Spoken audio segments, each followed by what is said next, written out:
I got into seaweeds because I was a chef and I was curious, and I've always been really interested in exploring new ingredients, and I've always been fascinated by looking for sustainable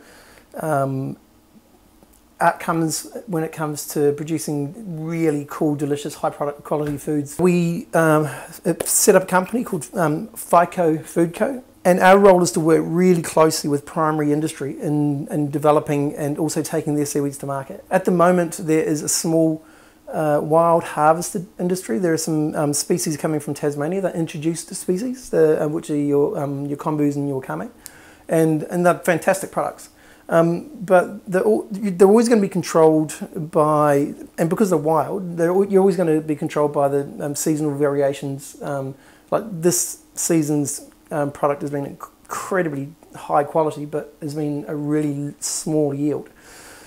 We are focusing on cultivated industries, and because when you cultivate a product such as seaweed, you're able to control all your inputs, and you're also able to control your outputs, which is the quality of the product. Foraging some seaweeds is actually you really don't want to be doing it unless you really know what you're doing.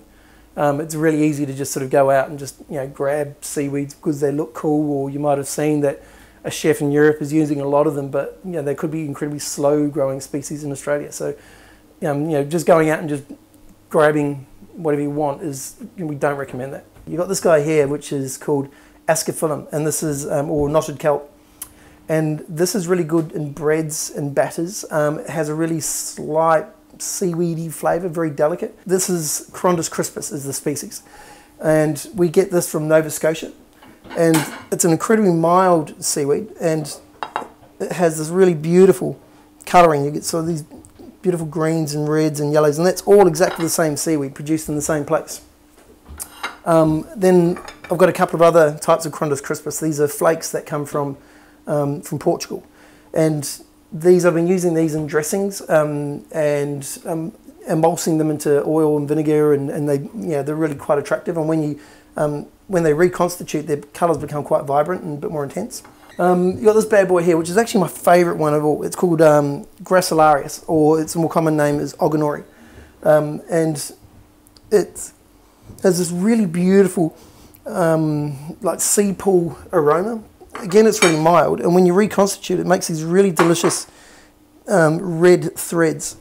And I like using it with things like tomato salads because it just sort of sits with the tomatoes, and it just gives this really wonderful textural sort of crunch to it.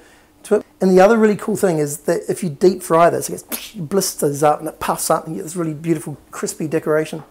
Then we've got this little powder here. This is Australian Ulva. This is the one that got me turned on to seaweeds, and this has got an incredibly floral, meaty, mealy, sort of seaweedy sort of flavour, and it's incredibly powerful. So we're using this as a making pastas and doughs and stuff, and I'm using it at a ratio of about anywhere between 7 and 14%, and so it's incredibly intense.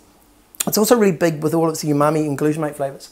So one of my favourite things to do is just literally just combine that with salt and use it to season meat, red meat, and this sort of seaweed go along incredibly well. You got this stuff here, which is this comes from Canada, and this is we sell it under the name sugar kombu because it has a natural sugar-free sweetener in there. So it's not something that you wouldn't necessarily use it in desserts, but that sweetness, when you're using it in cooking, it just broadens out the flavour profiles. And using a blade of kombu in your braises or your stocks really enhances the flavour. We also produce a milled wakame, and the cool thing about the milled wakame is it's got this intense saltiness. Like, it's actually some people are using this in lieu of salt.